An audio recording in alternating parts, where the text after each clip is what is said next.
All right. Good afternoon. Happy Wednesday to everybody. We are back here on the Living a Purposeful Lifestyle. I am your host, Jason Ricks, coming live today from Houston, Texas. And boy, do I have a guest for us today.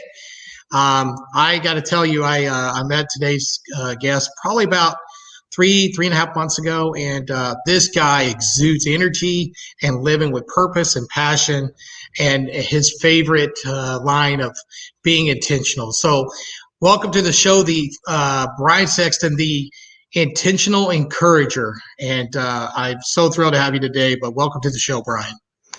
Jason, I was in the countdown clock there, and I was like, am I in a rock concert? I just didn't know if I should do this or just, kind of bust out a weak dance move or something like that, which I have zero moves. You can ask my wife and son. It would be more like an epileptic seizure if I tried to dance instead of that. But, man, listen, I've been looking forward to this all day, Jason. I really appreciate being on your show today, man. We're going to have some fun. We're going to hopefully encourage a lot of people today.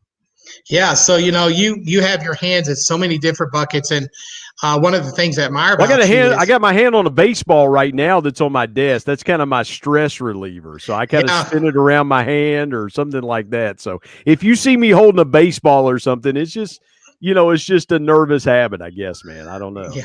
Well, I was asked today who one of my childhood idols was, and that's Nolan Ryan. And I was asked, greatest pitcher of all time in my mind. Hey, I read something the other night on Twitter.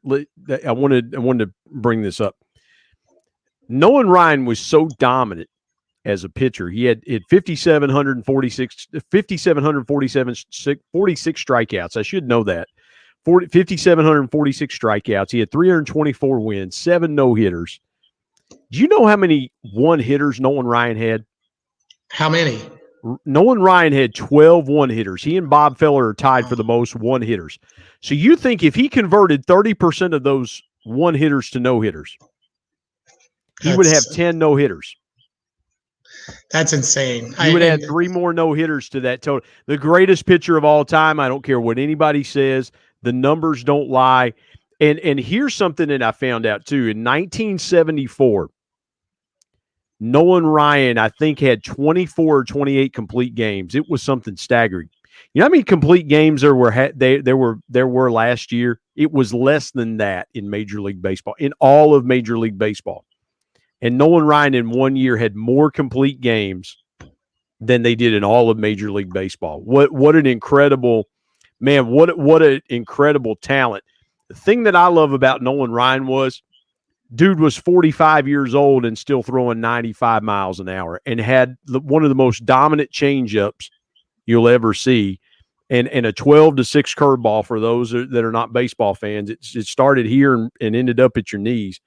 But Nolan Ryan's elbow finally blew out on him in Seattle, and that was the end of his career. But, Jason, Nolan Ryan was so good for so long because Nolan Ryan used his legs. He was a fundamentally, foundationally perfect pitcher. So it takes a great foundation. If you're going to have longevity in anything, you've got to have a great foundation.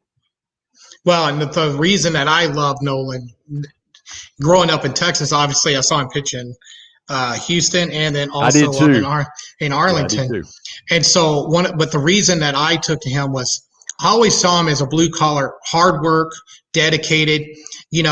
When Nolan took the hill, it would have been very easy for him to be all about me, but he never was. It was all about the team. And one of the most flamboyant players of all time, Ricky Henderson, has gone on the record multiple times saying that Nolan Ryan was the hardest pitcher he ever faced. And I think coming from Ricky Henderson, that ought to tell you a lot because not much faced Ricky Henderson. Well, and Nolan Ryan was doing things, 30 years ago to stay, again, to keep the longevity going. Nolan Ryan knew that his legs had to be in incredible shape. And if you saw Nolan Ryan's legs, man, they were huge. They look like I saw Chad Pennington, former New York Jets and Miami Dolphins quarterback, played at Marshall University where I went to school. And I saw Chad Pennington one time. He was in a buddy of mine's radio studio. That dude had massive thighs. massive thighs, massive shoulders. And he was a slight of build quarterback. And so Chad Pennington figured out when he got in the NFL what was going to sustain him were his legs and his upper body. And Nolan Ryan, as a pitcher, knew to take stress off of his arm by using his legs and driving off. That's what you don't see a lot of kids get taught today that are young pitchers. I was a high school baseball coach for a couple of years and would work with pitchers, and we would always coach them to push off the mound with their legs. And that's what Nolan Ryan did so much. He and Tom Seaver, the late Tom Seaver, would have dirt spots on their right knee where their knees dragged the ground. And it was them just pushing off the mound. And so you mentioned Nolan Ryan, man. He's my favorite pitcher of all time, and I would make the astounding argument that he is the greatest to ever do it. The numbers just don't lie. No, and I listen, he's in my mind by far the greatest that ever did it. And, you know, the number of records that he holds across the gamut of pitching will never be broken. No, never be broken. No. So, man, it's so good to. Who else do you want to break down in baseball history? I mean, I got time. Who else we break it down? So. I love it. Cooperstown, here we come. So, well, you can see behind me. So I have baseball caps behind me, and so on my wall are two of my son's high school baseball caps, and then I've got mine. The yellow one is my baseball cap from my senior year of baseball.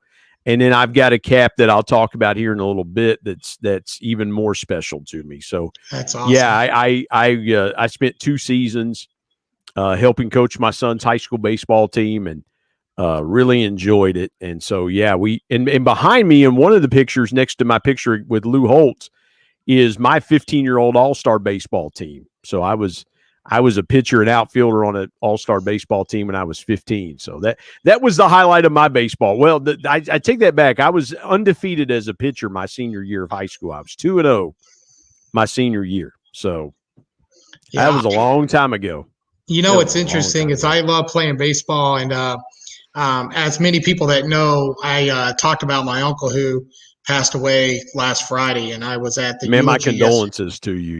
Yeah. So, and you know, yesterday I was there eulogizing him, and I was telling the story. So my uncle, you know, I was probably 6, 7, maybe 8 years old, and I got my first wiffle ball and bat, and I just wanted somebody to throw to me. And so I would go to my uncle's house, and he'd go, "I'm going to give you the old foo-foo pitch," and he would throw this nasty knuckleball that was just dirty. And for years, I tried to hit that thing, and I was telling the family and everybody last night, I never did ever figure out how to hit that. You know, Jason, it's funny. My dad caught me from the time I was in Little League, and I mentioned this in the book People Buy from People. My dad caught me all the way through high school. And I'll demonstrate what I did with the baseball. So most guys will grip a ball and they'll hold it pretty tight in their hand. Well, I would bring the grip out just a little bit, and I would throw with a real loose grip. And my dad, I remember one time my dad was catching me, and he gets up and he says, "I'm going in the house." I said, "Man, what's up? What's wrong?" He said, "Your ball is moving all over the place." He said, "I can't catch it." He said, "I'm afraid you're going to kill me." and so I'm like, and I didn't throw hard. I just needed to have really good movement. So my ball was actually doing this number here because of the way I was gripping it, and it was coming out of my hand. So that invokes great memories. You telling that story of your uncle. My dad and I used to play wiffle ball all the time in the backyard. We take West Virginia and Southern Ohio, your first baseman was a wheelbarrow. Or your backstop, you would craft a backstop so you didn't have to chase a ball. Or, you know, what Dad would do was so cool. Dad would take a piece of cardboard and he'd draw a square on it, and he'd set it up with something, prop it up with something, and that was your strike zone. That way you could call balls and strikes. And that's nice. You know, those memories in the backyard you mentioned with your uncle throwing the frou-frou pitch. We called it Uncle Charlie, or we called it, Mr. Bendy or something like that, and so those are great memories, man. Those are memories, man, you will take to your grave. no doubt. Yeah, no doubt about it. So, well, I appreciate you sharing those memories from Nolan Ryan and your childhood with baseball. So for those that don't know Brian, I always like to give people to kind of chance to tell their, 4 or 5 minutes to kind of tell their backstory so that people kind of know a little bit about them and know where they come from, because I think it just helps fill in the gaps. So I want to kind of give you that opportunity to tell us your story in your own words, 4 or 5 minutes or so. Just let you go. All right.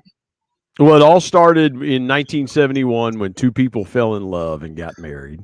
God bless them. And they had a bouncing baby boy in August of 1972. And so, Jason, I was born in Huntington, West Virginia, about 15 or 20 minutes from where I am now in Barbersville, West Virginia.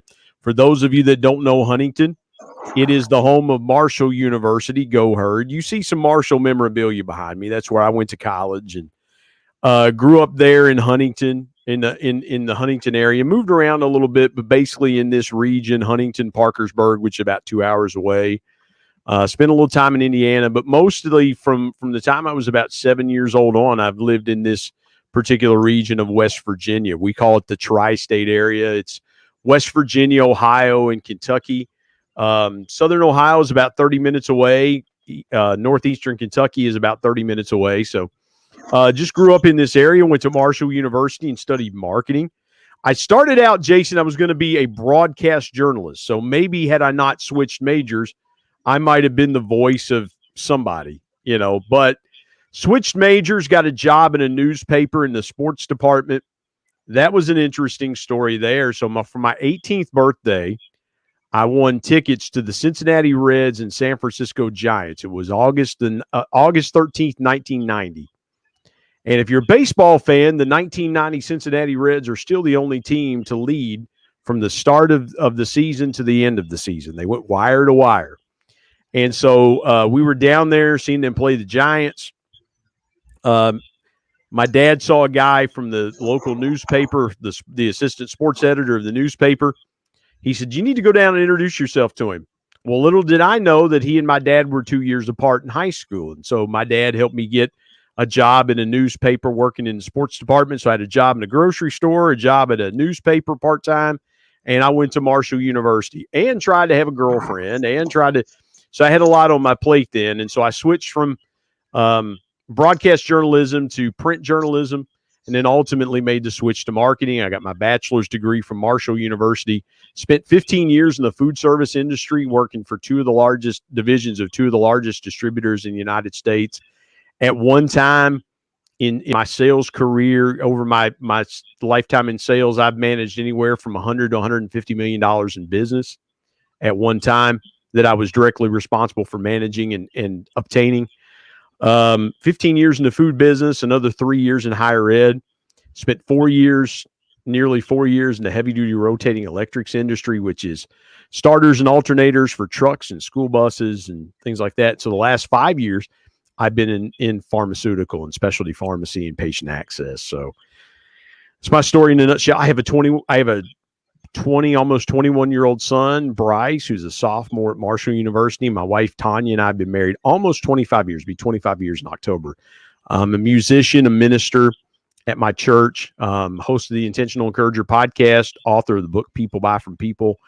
Man, what else you want to know? I mean, I'm a Cincinnati Bengals and Cincinnati Reds fan, Cleveland Cavalier. I'm not as big of an NBA fan. I mean, I enjoy the game of basketball. As you can see, the autographed picture of Coach K from Duke behind me.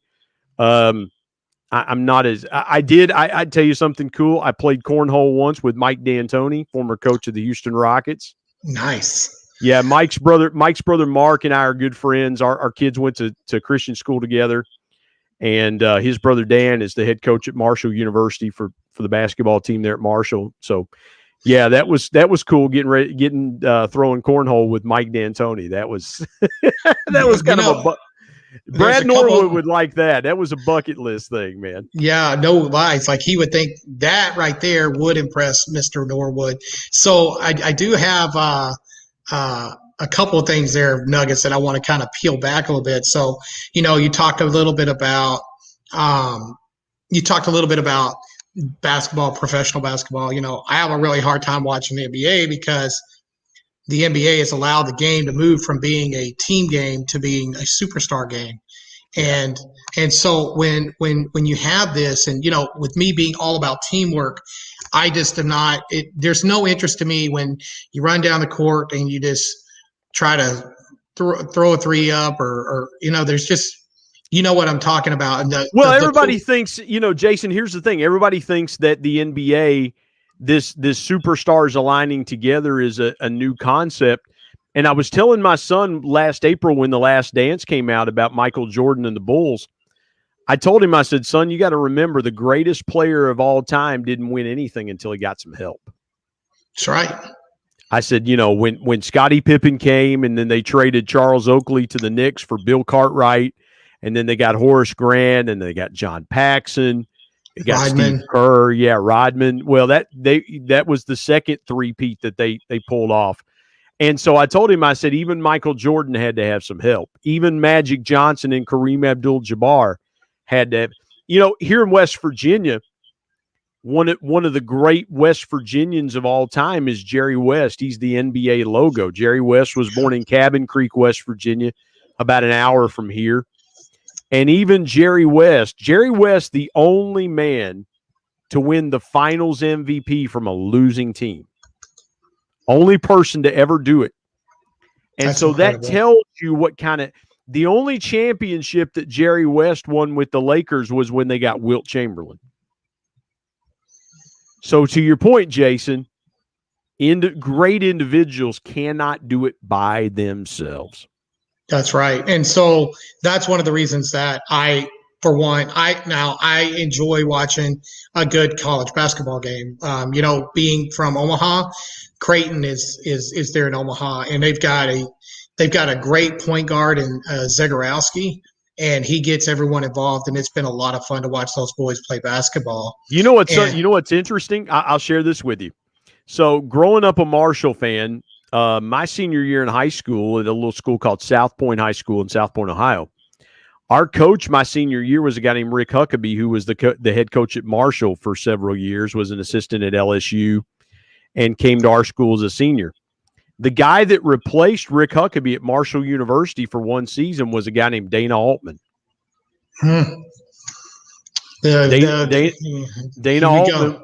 Dana Altman was at Marshall for a year, then went to Kansas State, then went to Creighton, and then obviously has done great things at the University of Oregon. So, but yeah, Dana Altman got his start at Marshall. Yeah, and he was the one that put Creighton on the map. He came and they ripped off a number of winning seasons within the Missouri Valley, and ultimately he paved the way for them to join the Big East. And I'll tell you another guy who got his start at Marshall. A guy that's very recognizable is a guy named Billy Donovan.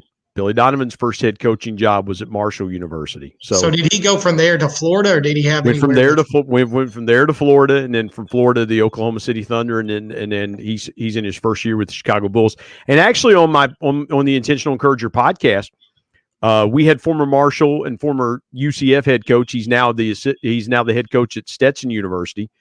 Donnie Jones. Donnie Jones was with Billy Donovan for a number of years. So if you're a basketball fan and you want to go back and listen to that interview, you can do that with Donnie Jones. I'll share a teaser with you, Jason. I want to give your audience a little inside information. We're recording here in about a month. We're recording an Intentional Encourager podcast with former North Carolina head coach Matt Doherty. That's going to be a fun one. How long do you think it'll be before that's going to be out? We're recording it April 24th, and so it'll probably be end of May or something like that. But was trying to get coach's schedule in line with my schedule, and so.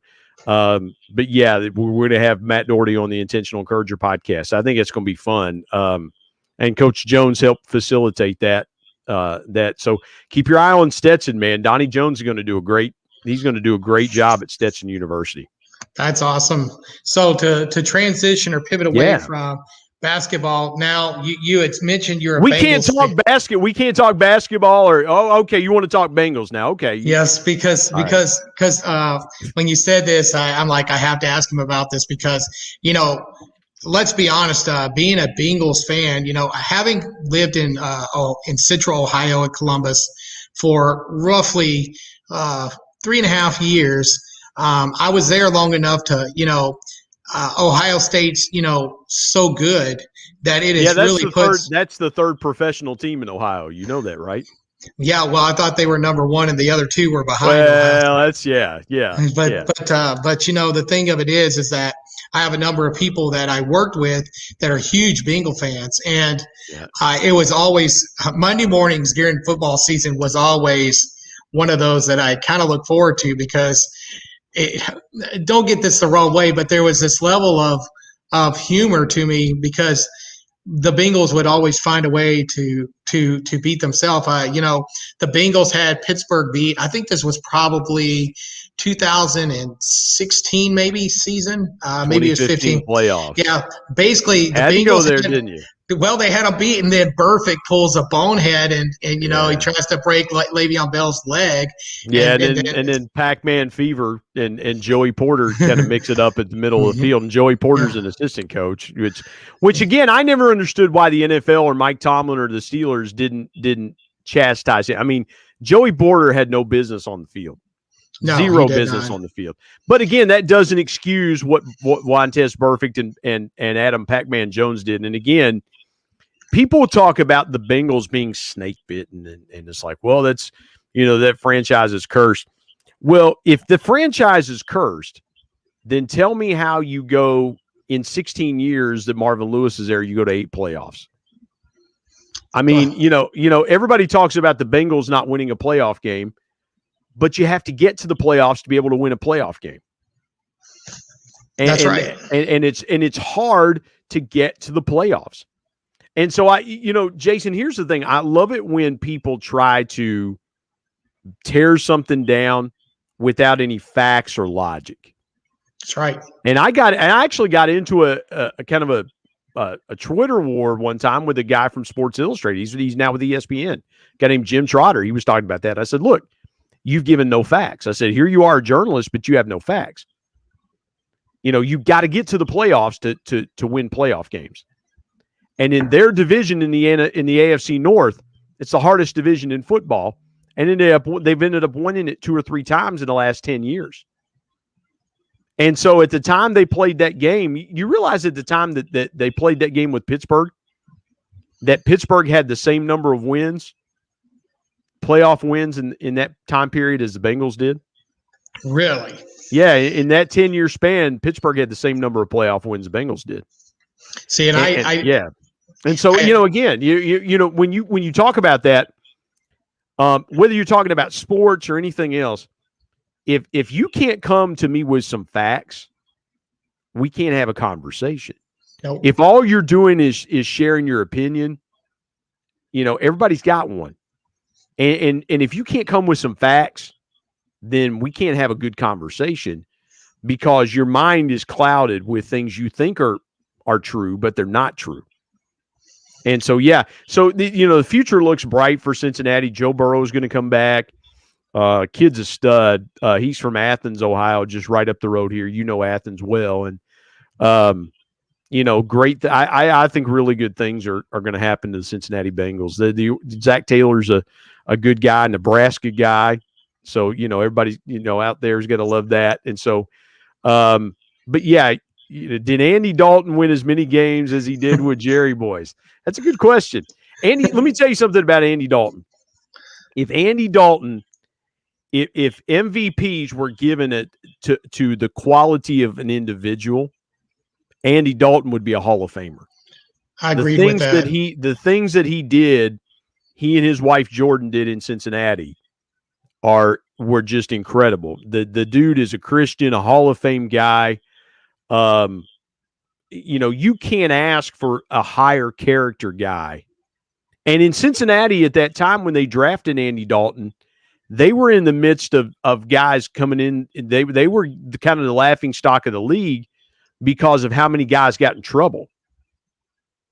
And so here's something else I'll say to that.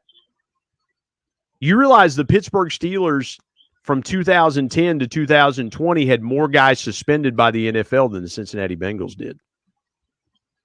Antonio Brown was suspended by the NFL. Le'Veon Bell was suspended by the NFL. Ben Roethlisberger was suspended by the NFL. And so the Bengals really did a good job starting with 2011 when they drafted A.J. Green and Andy Dalton of really trying to clean up that locker room. And so, man, Andy Dalton is a stand-up guy. I think Andy Dalton will be back with the Bengals at some point in some capacity, backing up Joe Burrow. I really do. Because, again, I mean, quality guy. But, the NFL is it's the greatest league on the planet. And, hopefully the Bengals will do well. But, I used to get really mad after games on Sunday, and it would bother me. And then one day I just kind of had the epiphany, like, I didn't play. It's just a game. They get beat by 30. I don't care. I wish I could have your approach to watching the Cowboys. They ran roughshod. I got a text from a buddy of mine, Josh Deshay, and I was in Pigeon Forge, Tennessee, and he's like, dude. All he said was, dude. And I called him, and I'm like, JD, what's up? Because I couldn't watch it. I was trying to listen to it. And he goes, man, your boys are fumbling it all over the field. I'm like, yeah, you're not going to beat anybody fumbling it all over the field. So, but Dallas, Dak just signed with the Cowboys 4 years, $160 million. Yeah, I'd love to hear your take on that. It was the only thing. I mean, so you're locking up your quarter. The 4 years, $160 million. I mean, they're not going to pay Dak Prescott that money next year. I mean, they obviously the first couple of years of that contract are more team friendly than the back 2 years. I mean, what choice did they have? If they don't pay him, he goes on the free. If he has a great year this year and goes on the free agent market, they start from scratch. And so, and if he doesn't have a great year, they pay him $60 or $70 million and they cut their losses and they go draft a quarterback next year. So, I mean, you're kind of darned if you do and darned if you don't, Jason. And the Bengals found out, the hard way the last 7 games without Joe Burrow. I mean, when you trot Brandon Allen and Ryan Finley out there, you're not going to win many games. And so, and Pittsburgh's going to find out what life is going to be like after Ben Roethlisberger. So, I mean, if you don't have a quarterback in the NFL, you don't have anything. So no, and it'll be interesting to see what the Bengals do with the draft to shore up their offensive line and to give Burrow a little bit better protection than what they were able to give him in his rookie season. But I will tell you, the one thing that I did notice, the growth of that young man and that team and the confidence between week 1 and when he got injured, they were on a roll. In fact, to a point that I had even told a friend, if he could stay healthy, they could sneak into the playoffs. And if they snuck into the playoffs, they'd be very dangerous. I kind of saw them in the same light of what ended up happening in Cleveland. Cleveland had that same kind of, the thing is, you talk about that division. The interesting thing is, it was Pittsburgh and Baltimore kind of sitting on top with the Bengals occasionally able to knock one of them off. If you really look at the landscape and how it's changing, it really does look like Pittsburgh could be on the bottom looking up with but I mean, if you look at it with Lamar Jackson and in Baltimore, you got Joey there in Cincy, and you got it's just there's a Baker Mayfield in Cleveland. Yeah. Here's the difference between Cleveland and Cincinnati. So Cleveland's in a position where Odell Beckham Jr. and Jarvis Landry are going to cost them big bucks, and they don't have any. They have one young receiver. I think the kid from Michigan, the Peoples Jones or whatever his name is. He's a pretty good talent, but they don't have anybody behind them at receiver. They've got a slew of tight ends. They drafted a kid named Bryant from Florida Atlantic. I think his name's Harrison Bryant, a tight end from Florida Atlantic, played against Marshall. And then they've got Njoku, and then they've got the other guy whose name escapes me. But Cleveland's problem is they've got Nick Chubb and Kareem Hunt. At some point, the bill's going to come due for those things. Yep. You know what Cincinnati's got right now? Joe Mixon under a long-term deal. Tyler Boyd under a long-term deal. T. Higgins, you won't have to do anything with T. Higgins for another 2 years. Jonah Williams, the kid that's probably going to move to right tackle, again, under a rookie deal. So Cincinnati has done it the right way where they've kind of locked up their core guys. Cleveland has tried to draft well and put pieces around through free agency. But the problem is when you spend that kind of money, the bill comes due. And the same thing in Baltimore, the bill comes due. And I like where Cincinnati's at because their guys are locked up. Could they use another good receiver? Yeah. And if they can get A.J. Green back at reasonable money and Gio Bernard, and keep in mind, Cincinnati battled injuries all year last year. It wasn't just Joe Burrow, it was Joe Mixon missing half the year. It was C.J. Uzomah, their tight end. He missed 3/4 of the year. Jonah Williams was on and off the field. I mean, they were piecing and patching an offensive line together. And, man, it's hard to win in the NFL if you can't stay healthy. No. And so I'm not making excuses, but people would say, and here's the thing about the 2019 Bengals. The Cincinnati Bengals in 2019 lost 8 games by 8 points or less. They don't draft number one if they and 4 of those games were a field goal or less. You're not drafting number one if you lose by that slim a margin. So what that tells me is they weren't a dumpster fire. It tells me they were competitive. They were more competitive than the number one pick in the draft. So again, if you got people that are just opining over things and not putting any facts and figures behind it, you really kind of look foolish when you don't have the facts to back you up. So. Absolutely. So let's pivot a little bit. Yeah. Man. This has been awesome. So yeah. I want to talk a little bit about. I wanted you to talk to the folks a little bit about. So you wrote your first book, which I think is a huge accomplishment, and you're kind of working on a new book about people buying from people. And so people buy from people is the first one. The one that I'm working on now is called The Intentional Encourager. Correct. So. I think that your intentional encourager, how did you come up with that concept and where was it born out of?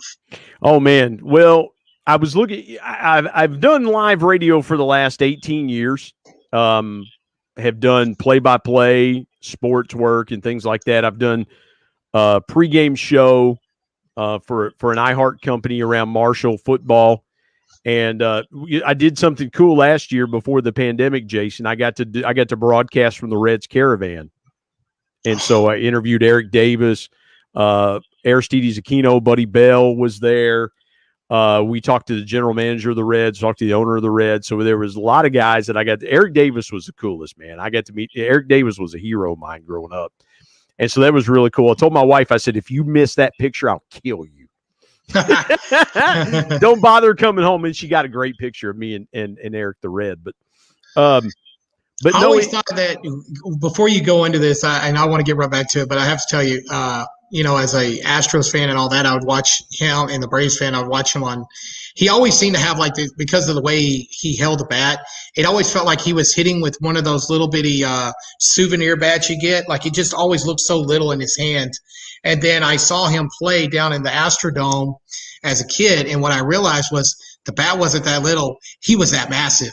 His arms were like trunks. So cool. Dude was so cool. I mean, when the Reds were allowed, when they went from black cleats to the ownership allowing them to wear red cleats, Eric Davis wore those red Nike high top cleats. Mm-hmm. Man, he was so cool, man. He was swagging before it was cool to swag. And you mentioned Ricky Henderson, man. I would put Eric Davis right there.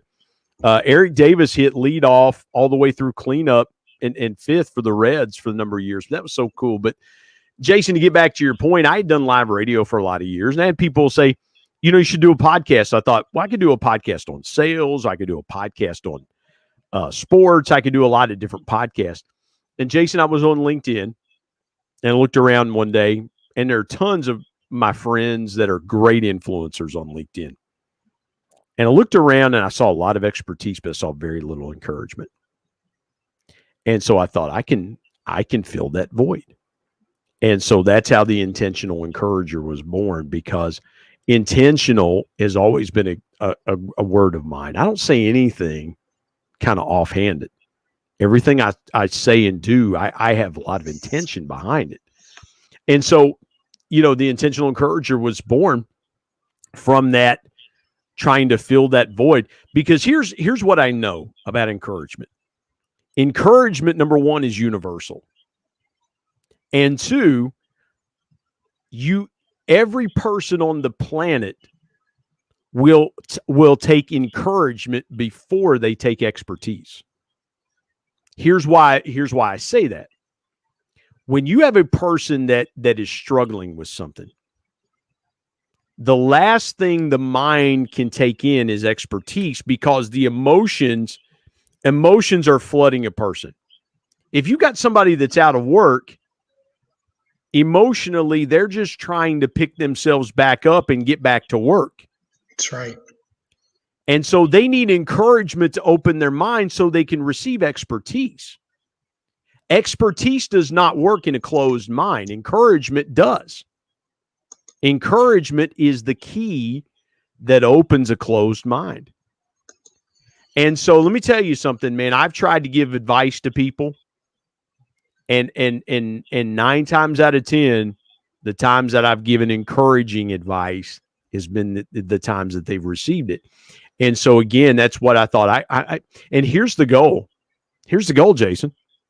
My goal is to be the place and the source that if you're going to tell your story on LinkedIn, and I believe this because I believe so much in connection. I believe that connection, telling your story in your own words, deepens the connection with your network.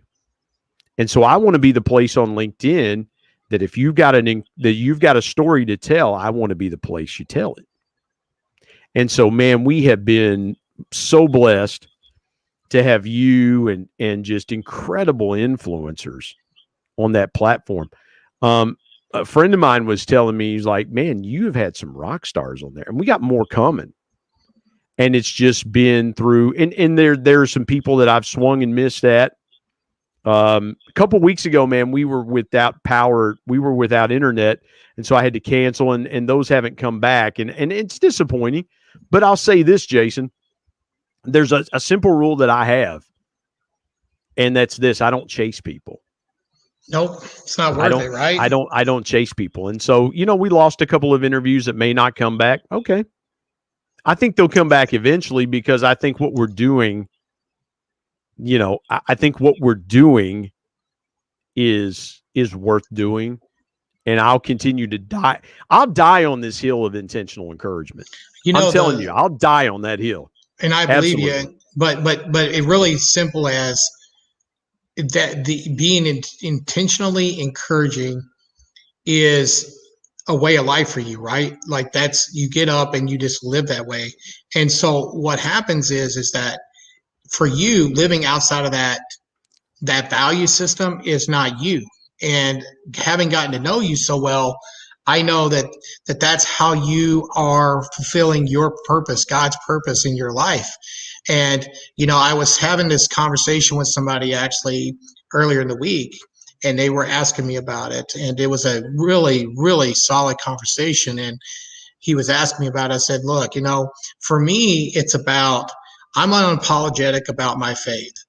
Yep. But I don't have to be obnoxiously in your face about my faith. I let how I lead my life, how I encourage others, how I work with others, and how I'm passionately and purposeful about helping others live their purpose. And I let that do the talking. And you wouldn't believe how many opportunities I get to share where it comes from, because people recognize it's different, and people will ask me, Jason, why do you do this? Well, you know why that is? You know why that is, Jason? Go ahead. Because the greatest relationships are always cultivated in common ground. Amen. You guys can write that down. I wish you would. The greatest relationships are always cultivated in common ground, because the fact of the matter is, Jason, is that, and I've said this on a number of occasions, what I look for, even when there are differences that I have with people, I always look for a place for us to, and I'll share a quick story. So I grew up in a Pentecostal church, still in Pentecostal. People are like, man, you guys are a little out there and wild. One of my best friends is a talk show host here in Huntington, and he's Independent Baptist. And I had a guy ask me one time, he said, how are you guys such good friends? He said, don't you guys know what the other one believes? And I said, yeah, we just don't talk about it. We focus on what we have in common. We talk about the things we have in common. What you're going to get when you focus on what you disagree on with people is you're going to get argumentative life. And I don't want to have arguments with people. But that right there, okay, I'll stop for a second because this is something that's very important to me right now.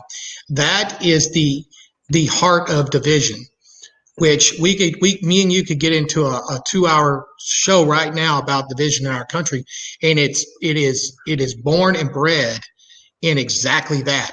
People who spending all their time worried and looking for the ways that we are different than worrying about the ways that we are the same and that we all have the same basic needs and wants. Look, I'll show this. I don't mean to interrupt you, but you're really diving in deep on something there, and I want to share this with the audience. So the little town I grew up in, Southern Ohio, was a little town called Burlington, Ohio. If you Google it, it'll come up with Burlington. Jason, I grew up in a town of about 40% blacks because the town that I grew up in, the little town I grew up in, was an Underground Railroad site in the 1840s. It was settled by 37 original slaves who swam across the Ohio River from what was then Virginia to Ohio. And they go up through the tunnel of this house and they were free. And so I knew diversity long before diversity was a thing. The first time I heard rap music was on the back of the school bus, 1985. I remember it well. I went, my parents pulled us out of a Christian school and we went back to a public school, and I rode the school bus, man. And I rode the school bus with kids that were back there rapping. And so to us, it was just, those are the guys we went to school with. Those are the guys we hung out with. And I'm still friends with a lot of those guys to this day, but I learned what diversity was even back then.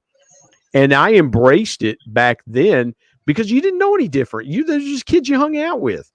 And listen, character always trumps color.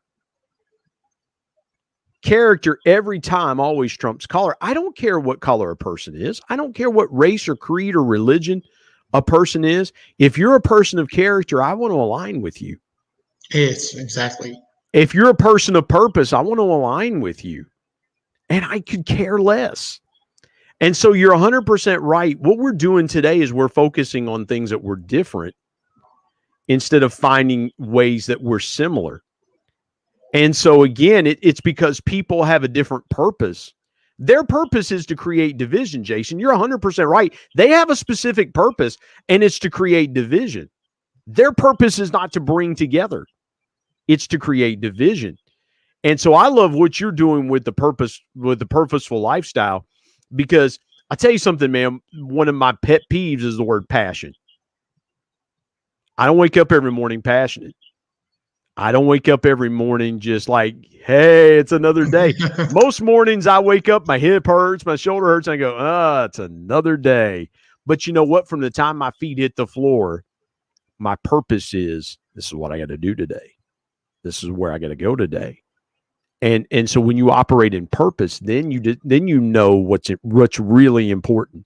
Then you can function in the things that you need and want to do in helping to make people better. And the purpose of the Intentional Encourager podcast is to spread as much intentional encouragement as we can. Because, man, if we need encouragement, it's right now. And if 100%. And the book that I'm writing, so there's two parts to the book. The first part of the book is how to encourage ourselves, because you'll never be able to encourage anybody else until you're encouraged yourself. And then the second part is teaching people how to encourage others. Here's what more businesses need. They don't need more training. They need more encouragement.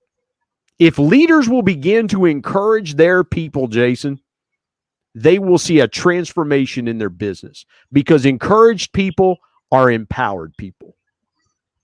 And they're motivated. Encouraged people are also motivated, and they believe that their leadership team and that their company is aligned with their well-being. And they're powerful. They're powerful, man. They're powerful. If you had a team of leaders that just went around encouraging people, I'm going to tell you something. You want to talk about your sales going through the roof, your sales will go up, Your productivity will go up. Your performance evaluations will be better. Your customer service metrics will be better.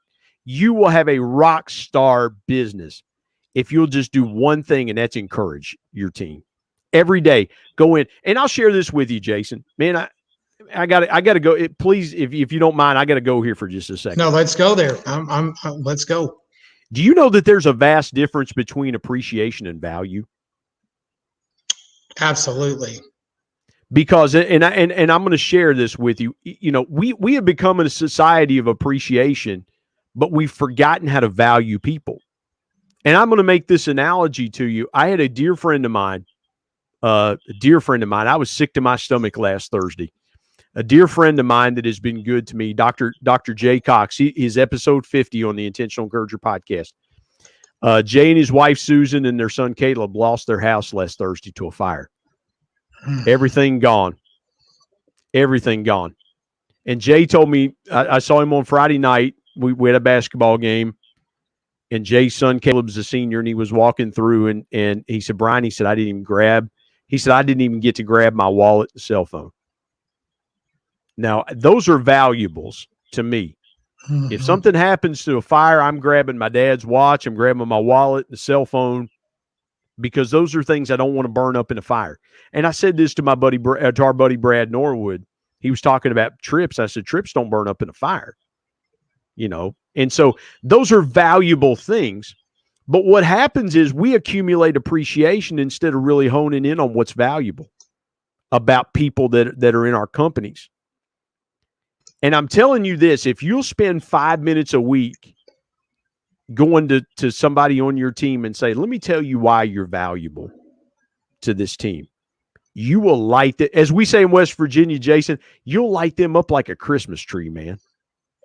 You know, it's funny because that's what the Smile Files was all about. And it is, quite honestly, it's been all about, is it's those taking and spotlighting those in a very public way and saying, this is why this person is great. I mean, I get heartfelt handwritten letters for those, and I never do it with that intention. The intention is to bring a spotlight to someone who probably, in many cases, when I talk to people, they've never, ever been featured in that kind of way, to where they are really put out there like, this person is amazing, this person is awesome. And I just believe in today's world, we need way more of that. And that's what I've turned my LinkedIn journey into. It's very weird because we see it the same way. And I feel like I am an intentional encourager through the way that I approach my LinkedIn journey. And, you know, well, so people have decided, Jason, to replace why with what. We don't tell people why they're valuable anymore. We just go and we just say, well, what you do is valuable. We don't tell them why. We have replaced why with what. And the first thing that I tell people, like, I don't know how to be an encourager, I say, well, the first thing you need to do is be specific. And so when I send somebody a text or when I call them, I've got a reason for doing it. And I'll tell you this, man, here's a little known secret. Always use people's names. When I texted you a couple of days ago. You did. What did I say? Jay Ricks. Yep. Hey man, I wouldn't text anybody else. And that's the thing, is when you send that text of encouragement, say, hey Joe, hey Susie, hey Sally, hey Bonnie. I know I saw Bonnie jump in there. Hey Rick, I saw, use their names. Dale Carnegie said the sweetest sound to a person's ears is the sound of their own name. Preach it, baby. Dale Carnegie's the man. Yeah. And so that's the thing, man, is, and I didn't mean to jump in there and interrupt you, but we don't know how to be specific with people anymore. And that's the best thing that you can do. Here's the second thing. If you have a personal interaction with that person, look him in the eye. Do you know why I'm looking to the left on our screen? Is that's where you are on my computer. And so I can't be in the same room with you. So I want to look you in the eye as you're addressing me and speaking to me. People feel valuable when you look them in the eye. I'll share this with you. I'll share this with you real quick, man. I don't mean to get on a roll. We were at Duke's basketball camp 5 years ago. No, it was 2015. I'm sorry, 6 years ago. I've got an autographed picture of Coach K up there. And my son, that was one of my son's Christmas. That was his big Christmas present for the year. He's a big Duke fan. Coach K told those kids, he said, I'm going to tell you something. He said, when a coach addresses you, you will look them in the eye. He said, when I coached Kobe Bryant and I coached LeBron James in the Olympics, I expected eye contact from them. He said, but when they were speaking to me, they received eye contact in return. And he told those kids, he said, everyone that speaks to you this week at this camp, you will make eye contact with them. And that was a powerful lesson to tell 15, 16, 17, 18-year-old kids who were not used to somebody looking them in the eye when they were speaking. So when you're giving that encouragement face to face, you need to look that person in the eye. And you need to tell them why. Look them in the eye and tell them why. That's how you impart value to people. Oh man, I got to tell you, we're going to let that be the end right there, because man, we don't have another hour, man. I'm just getting warmed up here. I got coffee in my hand. Well, no, I got to get ready to go to church. I'm preaching tonight at my church, so I can't give it all away, man. But you know what I did do is I got you good and warmed up. So the congregation is in for it today, because you're already on third base, ready to just. Well, my pastor ain't going to give me near the time that you've given me, Jay Ricks, because he's going to tell me you got about 25 minutes. Well, yeah, Jason, I got to share this with your audience real quick. Live every day with a purpose to encourage. If Jason and I can do one thing for you today, is purpose to encourage. Purpose to encourage. Encourage your wife, your husband, your kids. Man, if now is not the time we need to encourage our kids, man, encourage your kids. Encourage your parents. Your parents are still, my dad's passed away, but my mom's still here. Encourage your families. If we can create a culture of encouragement, we will do incredible, powerful things. And so, Jay Ricks, man, I appreciate this, man. This was so much fun, dude. Yeah, this was, the 52 minutes we're at now just seemed to like fly by. I felt like if we really wanted to, we could probably stay here for another 2 hours. But have me back. I think we should do that. I think we really should think about picking up, because I think that I had to go there, man. I had to go for it. Well, we hit on some great topics, and I just feel like there's some more that we could go on. But Brian, I really, really appreciate you being here today. For all you at home watching, remember what Brian said there. Look them in the eye and tell them why, and love them, love one another. Yeah. And as you go out for the rest of the week, let's go out and live purposeful. And I don't mean to interrupt you. Can I tell people how they can connect with me? I'd love Absolutely. to have people. No, my bad. Go ahead. No, well, listen, I've just kind of rambled on here a little bit. So, but no, please connect with me, Brian Sexton MBA on LinkedIn. I'm on Twitter at Brian Sexton 13. That's BRIAN SEXTON. You can also get me on Facebook. Just search The Intentional Encourager. I'll pop up. Send me a friend request. My book, People Buy From People, is available on Amazon.com. Here in a couple of weeks, I'll have some signed copies. If you'll shoot me an email at sextonbrian13@gmail.com, I'll tell you how you can get a signed copy from me. You can buy directly from me, and I'll sign it. I'll personalize it. I personalized every book that I signed. So when somebody bought one from me, I addressed it right to them with a personalized message. That's just the way I roll. But Jason, man, you are doing incredible things. I encourage you, man, just continue to do your thing, bro. You are you're hitting the high notes, man. Every night you're busting the high notes. So thank you, brother, for having me on the Purposeful Lifestyle podcast. Is this a podcast or is this a show, or what are we doing here?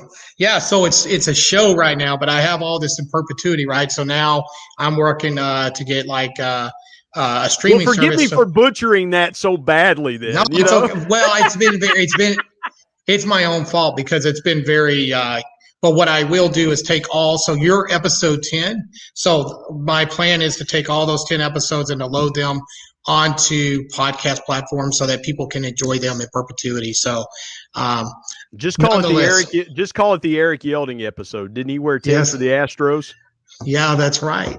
Just call it the Eric Yelding episode. I thought we were going to call it Eric the Red, or Joey Burrow, No, the last guy to wear 10 for the Reds that I remember was Terry Francona, the guy that manages the Cleveland Indians now. He wore 10 back in the 80s for the Reds. So wow. I have no idea who wears 10 now. I think Eddie Taubensee wore it, but I have no idea who wears 10 now. But episode 10 is good with me. Jason, man, brother, thank you, man, from the bottom of my heart for allowing me to be here today. Yeah, my pleasure. And for all you watching at home, we appreciate you being here today. And until next Wednesday, same time, 3 p.m. Central, we are signing off. Have a great rest of the week.